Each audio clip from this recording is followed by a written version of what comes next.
মধ্যে ছাপ থাকে, যাদের মধ্যে ষোড়শ রিপু থাকে, তারা কিন্তু পবিত্র আত্মার বিরুদ্ধে কাজ করে, যার কোনো ক্ষমা হয় না। এটা বাইবেলে গালাতীয় পুস্তকে কিন্তু লেখা আছে 5 অধ্যায়, যে পবিত্র আত্মার বিরুদ্ধে কাজ করবেন না, পবিত্র আত্মাকে সম্মান দেবেন। আর এটাও কিন্তু লেখা আছে যে হিংসা, লোভ, প্রতিহিংসা, অন্যের ক্ষতি করার চেষ্টা, ওর মধ্যে শয়তানি বুদ্ধি, অহংকার, এটা কিন্তু মানুষকে অসুচি করে। মথলি কিন্তু সুসমাজে লেখা আছে, মানুষের মন থেকে যা কিছু বাহির হয়, মানুষের অন্তর থেকে যা কিছু কুচিন্তা বাহির হয়, অর্থাৎ নরহত্যা, মানুষ হত্যা, আত্মহত্যা, আত্মা হত্যা, নিজের মনকে, হৃদয়কে কষ্ট দেওয়া, মনকে নোংরা রাখা, মনকে, হৃদয়কে কুলসিত রাখা, দূষিত রাখা, মনটাকে অপবিত্র করা, মিথ্যাচার, মিথ্যা সাক্ষ্য দেওয়া আদালতে, মিথ্যা অপবাদ দেওয়া, হিংসা, প্রতিহিংসা, লোভ, চুরি, ডাকাতি, অহংকার, ঈর্ষা, ঘমণ্ড, এগুলা কিন্তু মানুষকে অসুচি করে। এরা পবিত্র আত্মার বিরুদ্ধে কাজ করে। আর এইগুলা নিয়েই তো মানুষকে রেপ করে, ধর্ষণ করে, খুন করে। এগুলা নিয়ে তো মানুষ জেলে যায়, অপরাধী হয়, বড় বড় ক্রাইম করে। এর জন্যই মানুষ জাতি বেশিরভাগ পাপের পথে চলে যায়। এই জন্য মানুষ জাতি বেশিরভাগ রোগে অসুখে ভোগে।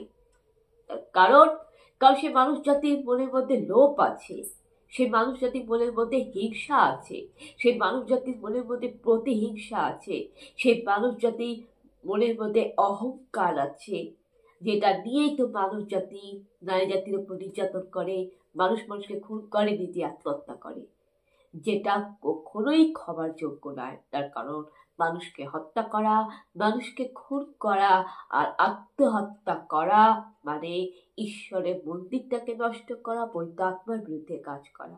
কেননা মানুষের দেহটা তো ঈশ্বরের মন্দির, আর মানুষের মধ্যে যে হৃদয় আছে, হৃদয়টা সিংহাসন, আর আত্মা পরমাত্মা।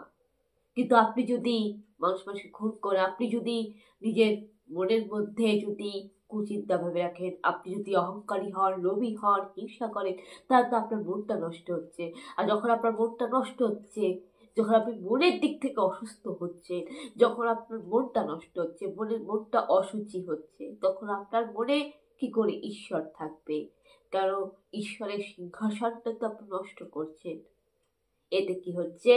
এতে কিন্তু আপনি ক্ষমার অযোগ্য হচ্ছেন। তাই আমি বলতে চাই যে ঈশ্বরের মন্দিরটাকে ভালো রাখার চেষ্টা করুন, নিজের দেহটাকে, নিজের শরীরটাকে সুস্থ রাখার চেষ্টা করুন।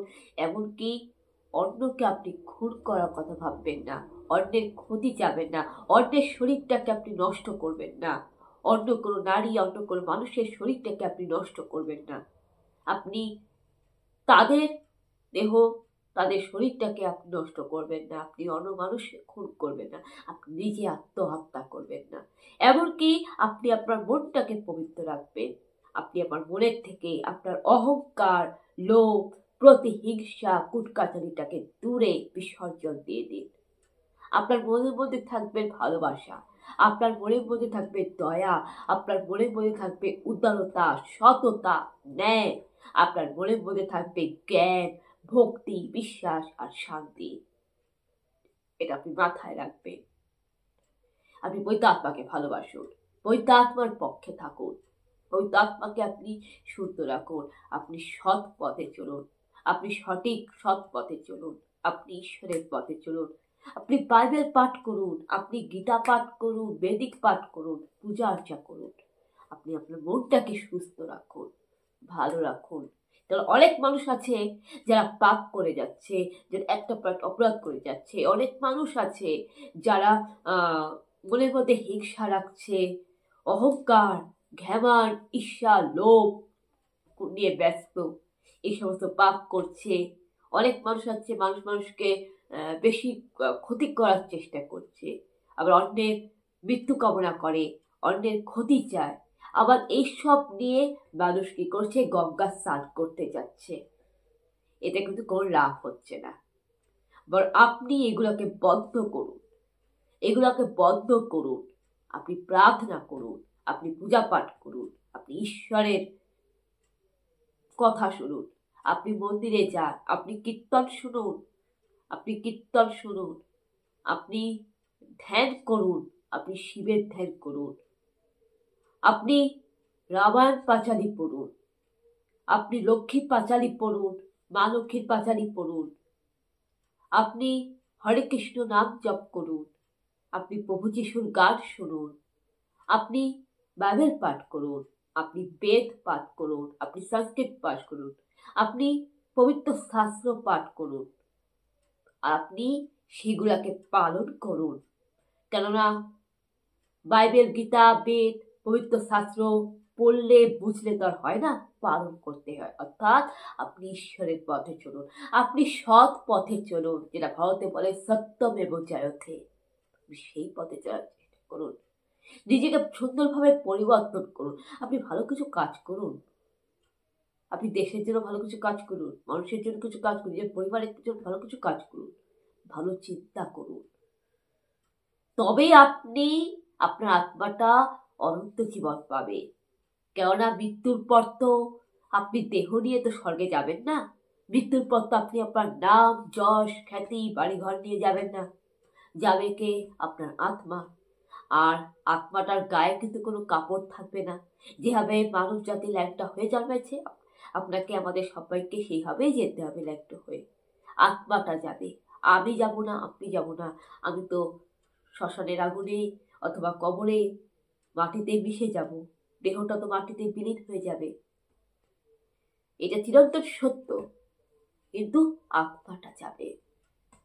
আর যখন আমাদের কর্মে বিচার হবে, তখন আমাদের আত্মাটা সফেদ বস্ত্র, আত্মাটার একটাই পোশাক সাদা সফেদ বস্ত্র, আর সাদা হচ্ছে শান্তির প্রতীক, পবিত্রতার প্রতীক।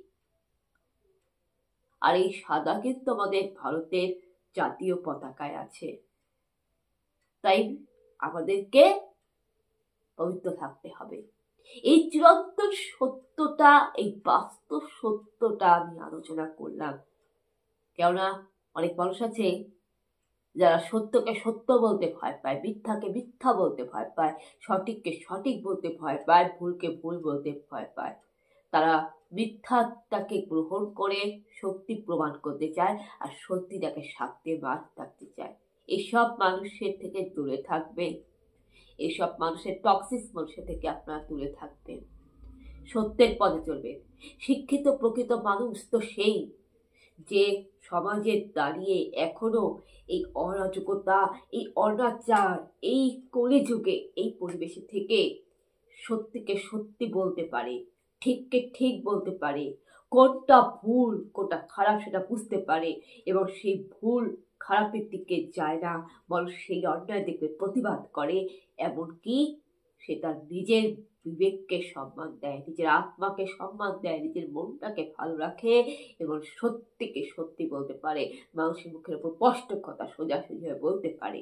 সেই তো প্রকৃত শিক্ষিত মানুষ। তবে হ্যাঁ, কিছু জায়গায় বলে ধৈর্য ধরতে এবং বিশ্বাস রাখতে ঈশ্বরের উপর, এবং বলে সময় আপনাকে সবকিছু বলে দেবে, সময়ের উপর নির্ভর রাখতে। কিন্তু মনে রাখবেন, সময় চলিয়া যায় নদীর স্রোতের পায়, সময় কিন্তু কারোর জন্য থেমে থাকে না, এটা আপনি মাথায় রাখবেন। তো বন্ধুরা, আমার কিন্তু এটাই বলার ছিল, সমাজের জন্য কিন্তু এটাই আমার টিপস, এটা আপনারা মাথায় রাখবেন। ঈশ্বর আপনাদের সবাইকে মঙ্গল করুন, ভালো রাখুন। বন্ধুরা, আপনারা এটা মাথায় রাখুন। আপনাদের সবাইকে অসংখ্য নমস্কার, সকলকে ধন্যবাদ। জয় যিশু।